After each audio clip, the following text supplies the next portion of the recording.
Inflation से हम लोग को स्टार्ट करना पड़ना। इन्फ्लेशन में पढ़ते हैं हम लोग। इन्फ्लेशन पता ही है, महंगाई को बोलते हैं, जो रेट बढ़ता है। इंडिया में जो इन्फ्लेशन जो है 1970 के टाइम से जो है प्रारंभ हुआ। 1970 के टाइम से इंडिया में इन्फ्लेशन स्टार्ट हुआ।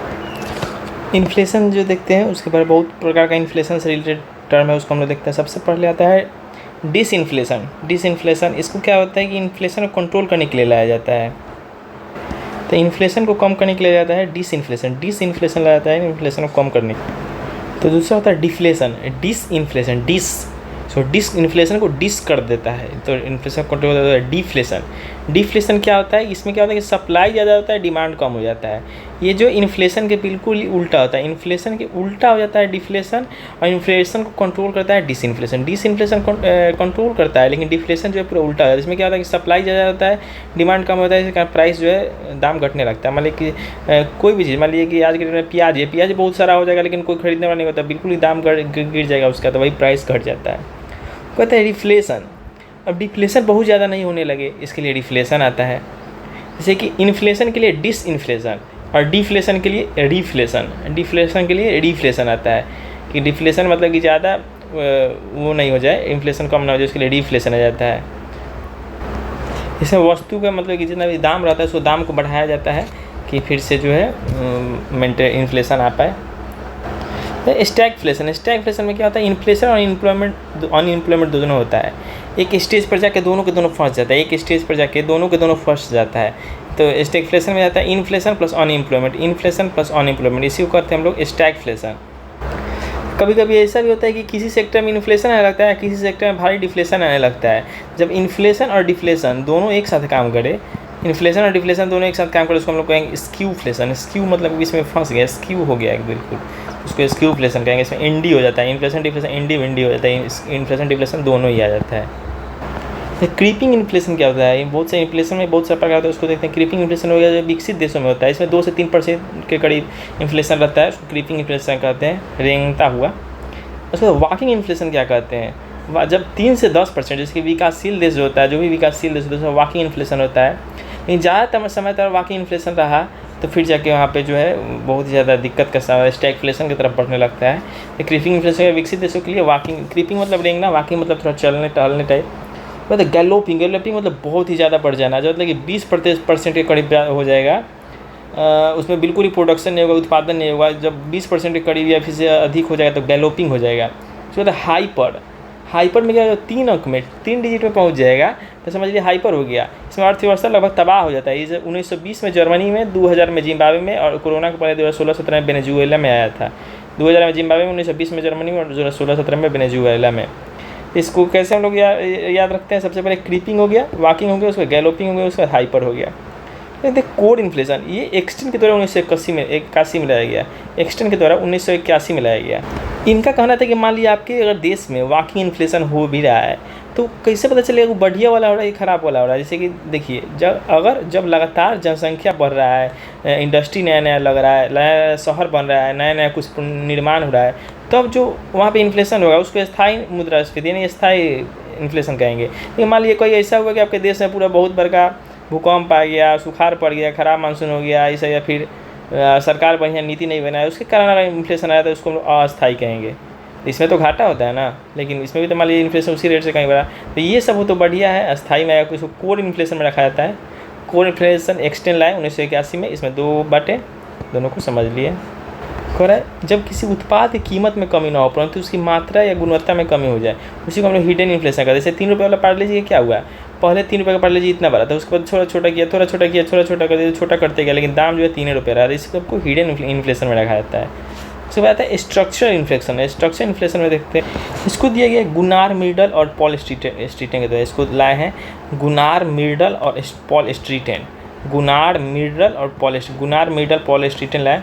इसमें क्या होता है, कई मतलब सरकार कभी कोई बहुत ही घटिया नीति मॉनेटरी पॉलिसी बनाएगा जिसके कारण भी तो अर्थव्यवस्था में इन्फ्लेशन आ जाता है, तो उसको रखा गया इसमें स्ट्रक्चरल में। स्ट्रक्चर ये खराब कर दीजिएगा, बहुत ही ज़्यादा घटिया नीति बनाएगा तो यही होगा।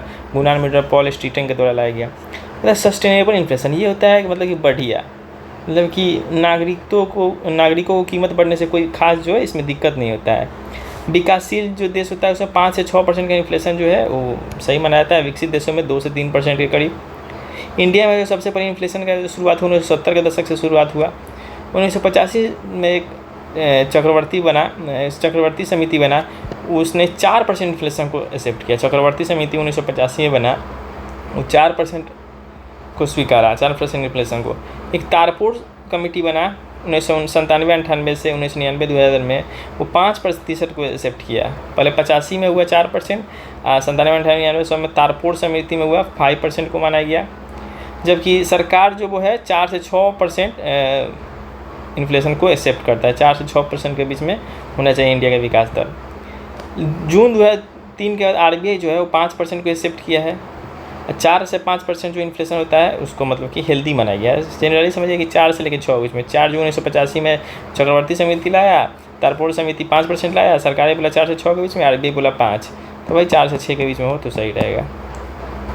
तो ये सब हम लोग का इन्फ्लेशन का टाइप हो गया शुरुआत से, creeping, walking, galloping, hyper, core, hidden, structural, sustainable. उसके बाद देखते हैं हम लोग भारत में जो इन्फ्लेशन होता है इंडिया में, उसका क्या क्या कारण है। पहला कारण है मनी का जो सप्लाई है वो आइडियल सप्लाई से ज़्यादा है। जो आइडियल सप्लाई पढ़े थे पीछे की, आइडियल सप्लाई जो होता है, आइडियल सप्लाई उतना ही होता है कि देश में जो भी प्रोड्यूस हो रहा है उसको खरीद लिया जा सके, उससे ज़्यादा होता है मनी सप्लाई। तो ये हो गया इन्फ्लेशन का कारण। उसके होता है घाटे की वित्त व्यवस्था। जो फाइनेंशियल स्ट्रक्चर जो इंडिया का बना हुआ है उतना बढ़िया से नहीं बना हुआ है। जैसे कि जितना भी हम लोग प्रोड्यूस कर रहे हैं उतना हिसाब से प्रोड्यूस नहीं कर पा रहा, बहुत ज़्यादा इंपोर्ट करना पड़ रहा है, ये सब करना पड़ रहा है। तो वित्त व्यवस्था जो है उतना बढ़िया नहीं है। तो जनसंख्या वृद्धि, भारत में जनसंख्या जो है काफ़ी हाई रेट से बढ़ रहा है, इसीलिए जनसंख्या वृद्धि भी इन्फ्लेशन का कारण है। कोई उतना ज़्यादा हम लोग प्रोड्यूस नहीं कर पा रहे, उत्पादन हम लोग का उतना हो नहीं रहा है जितना ज़रूरत है, जितना जनसंख्या है, जितना डिमांड है, इसके कारण हम लोग को इम्पोर्ट करना पड़ रहा है।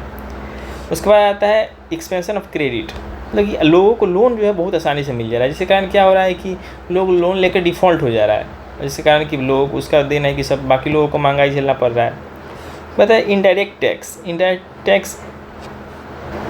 इनडायरेक्ट टैक्स बहुत ज़्यादा लगने के कारण भी महंगाई लोगों को देखना पड़ता है। जैसे हर चीज़ पे जीएसटी ला दिया गया है, जिसके कारण हर चीज़ पे एक टैक्स लगता है, जिसके कारण हर चीज़ में महंगाई आ गया है। तो ब्लैक मनी जो है बहुत ज़्यादा है। ब्लैक मनी भी होने के कारण जो है इन्फ्लेशन क्या होता है, मान लीजिए कि मनी का सप्लाई तो हुआ यहाँ से, लेकिन इसको लेकर कोई स्टॉक जमा कर लिया, मतलब कि इलीगल तो रूप से, ना ही तो टैक्स भरा इस पर ना कुछ, तो क्या हुआ, वो तो घाटा ही लगा ना। जिसके कारण महंगाई बढ़ेगा, तो वही ब्लैक मनी रहता है। 7 चीज़ आता है इसमें, देखते हैं। पहले मनी का सप्लाई, आइडिया सप्लाई ज़्यादा होता है, कभी तो व्यवस्था निमन नहीं है, जनसंख्या बढ़ गया, उत्पादन में कमी हो गया, लोगों को आसानी से लोन मिल रहा है, इनडायरेक्ट टैक्स और काला धन। उसको देखते हैं कि इन्फ्लेशन से कौन कौन सेक्टर जो है उसको फ़ायदा होता है, कौन घाटा होता है, उसको देखते हैं हम लोग। तो इसमें एक नंबर पर आ गया उपभोक्ता यानी कंज्यूमर लोगों को तो बिल्कुल घाटा ही होगा। किसी भी चीज़ का दाम बढ़ गया तो खरीदने में जाएगा तो रुपया ज़्यादा लगेगा, घाटा ही है। उत्पादन, जो मान लीजिए जो प्रोड्यूस कर रहा है उसको क्या फ़ायदा होगा। मान लीजिए हम जनवरी में खरीदे कोई चीज़ 10 रुपये में, और उसको बना के बेचेंगे हम लोग मान लीजिए मार्च में, और मान लीजिए 3 महीने में का इन्फ्लेशन दाम बढ़ गया तो हमको तो फ़ायदा हो गया ना। तो जो भी प्रोड्यूसर होते हैं उनको फ़ायदा होता है, कंज्यूमर को घाटा होता है। तो जो ऋणदाता जो लोन देते हैं, और वो लोन इंटरेस्ट पे नहीं दिए हैं, तो आज की डेट में 100 रुपया है, आज से 2 साल बाद भी तो 100 रुपये, उसका महंगाई तो बढ़ जाएगा, तो इसको तो लॉस हो गया। वैसे ही ऋणी जो लोन लिया, ये वाला जो बिना इंटरेस्ट के लोन लिया, उसको तो बिल्कुल फ़ायदा हो गया, तो ये तो बिल्कुल फ़ायदा में चल गया। उसके बाद देखा था है आयात, इम्पोर्ट करने पर क्या होगा, इन्फ्लेशन के बाद क्या होगा कि इम्पोर्ट जो है बहुत ज़्यादा बढ़ जाएगा। मान लीजिए कि अमेरिका ही है, पहले कोई सामान बेचता था उसको 10 रुपये बेचता था, लेकिन इस देश में महंगाई बढ़ गया है, अब महंगाई चल गया 20 रुपये, तो इस देश में जाएगा तो इस सेम सामान के लिए 20 रुपये इसको मिलेगा, तो इम्पोर्ट जो है वो काफ़ी ज़्यादा बढ़ जाता है, और एक्सपोर्ट जो है घट जाता है। मतलब कि हर चीज़ ख़राब ही होता है देश के लिए इम्पोर्ट करना ज़्यादा सही नहीं है, तो इम्पोर्ट बढ़ जाएगा। एक्सपोर्ट करना ज़्यादा सही है, तो एक्सपोर्ट जो है वो घट जाएगा। उसके बाद कहते हैं लोग का जो खर्चा जो है बहुत ज़्यादा होने लगेगा। मान लीजिए कि अब आपको दवाई ही खरीदना है, दवाई महंगा मिलेगा, या दवाई तो नीड ही है, खरीदिएगा ही आप, तो लोगों का हर चीज़ में जो है खर्चा जो है वो बढ़ जाएगा, और बचत जो है वो कम हो जाएगा। बिल्कुल महंगाई बढ़ेगा तो बचत तो कम होना ही है। उसके बाद एक है परिवर्तनशील आय समूह, मतलब कि करेंट मार्केट रेट पर कोई भी चीज़ है जो करेंट मार्केट रेट पर बदल जा रहा है। मान लीजिए कि हम कोई चीज़ लिए, वो करेंट मार्केट रेट पर अपडेट होते जा रहा है, तो उसमें तो फ़ायदा होगा। लेकिन कोई फिक्स ही वो पुराने रेट पर फिक्स ही है, तो स्थित है, परिवर्तनशील नहीं है, तो उसमें तो हानि होगा ही। पहले रेट पे ही फिक्स है, मान लीजिए कि अभी हम बोले कि 100 रुपये तुमको दे रहे हैं, हमेशा ही इन्फ्लेशन रेट से बढ़ेगा, तो इसमें तुमको फ़ायदा होगा। ये बोले कि 100 रुपये देंगे, तुम हमको 100 का 105 दे देना, इन्फ्लेशन स्पेशल, तो इसमें जो है स्थित हो गया तो घाटा हो जाएगा, या फिर 100 का 100 ही मिलेगा। व्यापारी वर्ग है उनको लाभ होता है। उनको क्या लाभ होता है कि उन लोग को जो है कम दाम में खरीदते हैं और ज़्यादा दाम में फिर बेचते हैं, उन लोगों को लाभ होने लगता है। नहीं, पेंशन भोगी लोग हैं, जो इन लोगों को पेंशन पे हैं, रिटायर वगैरह हैं, उन लोगों का हानि हो जाता है, क्योंकि पेंशन जो है वो महंगाई के हिसाब से सरकार नहीं बढ़ाता है। पेंशन काफ़ी नाम मात्र बढ़ाता है, लेकिन महंगाई ज़्यादा बढ़ा देता है, इसलिए पेंशन जो जिनको मिलता है उनको हानि हो जाता है।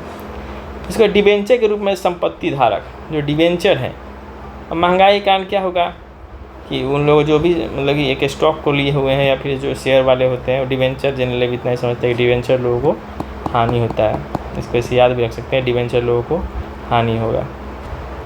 सब समझ गए? देखिए अब इन्फ्लेशन को निकाला कैसे जाता है। इन्फ्लेशन को काउंट करने के 2 चीज़ लाया गया, एक था होलसेल प्राइस इंडेक्स, था कंज्यूमर प्राइस इंडेक्स WPI और CPI। तो 2014 से पहले जो था ना सिर्फ WPI ही था, CPI नहीं था। 2014 से पहले सिर्फ WPI आता था।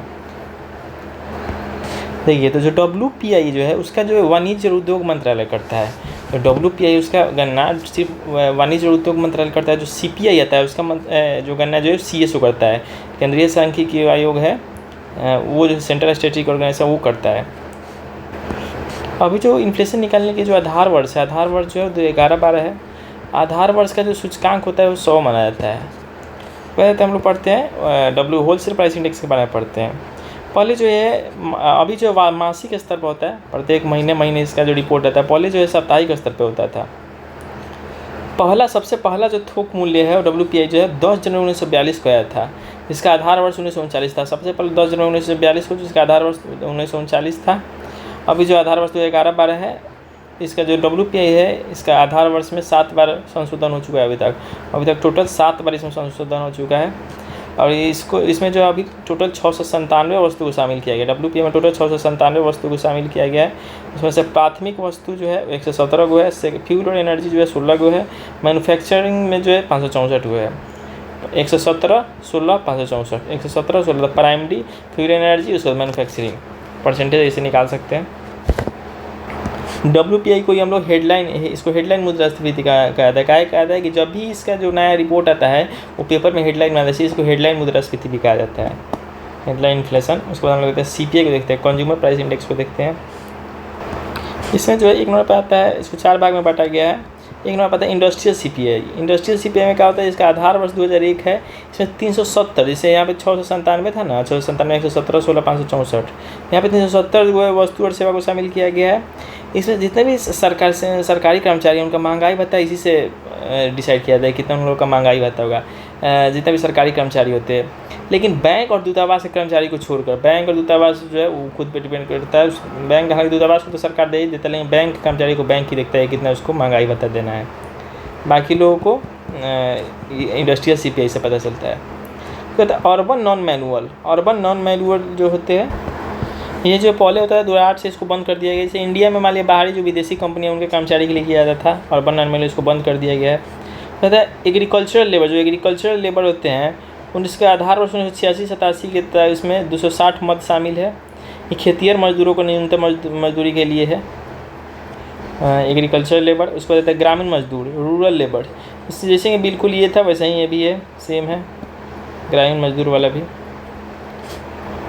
उसके बाद आता है रियल एस्टेट और हाउसिंग प्राइस इंडेक्स, मतलब कि ज़मीन जायदाद सब के कीमत बढ़ने घटने के लिए, उतार चढ़ाव को मेंटेन करने के लिए इसको लाया गया। इसमें इसको मॉनिटर करता है NHB रेसिडेक्स करके एक है, इसका आधार वर्ष 2012 है। NHB रेसिडेक्स है वो वही करता है। इसे अभी जो 50 शहर को शामिल किया है, इसमें 37 स्मार्ट सिटी है। लेकिन RBI जो है 2007 से इसको मॉनिटर करता है, आधार वर्ष 2002-3 मान के। RBI जो वर्तमान समय में केवल मुंबई के लिए जारी करता है, 9 और शहरों को शामिल करने का योजना है। RBI जो 2007 से करा 2002-3 को आधार वर्ष मान के, सिर्फ मुंबई को अभी शामिल है और भी शामिल होने वाला है। लेकिन ऐसे NHB रेसिडेक्स से 2012-13 को बेस ईयर मानता है।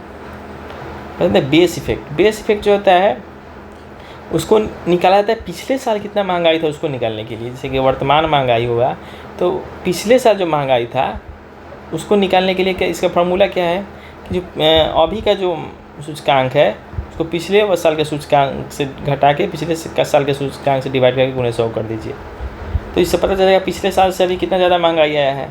इसी को हम लोग बेस इफेक्ट कहते हैं, पिछले साल कंपेयर करने के लिए। इसका GDP डिफ्लेटर सबसे सही तरीका है मापने के लिए इन्फ्लेशन को, सबसे मोस्ट अप्रोप्रिएट वे है तुम इन्फ्लेशन को नापने के लिए।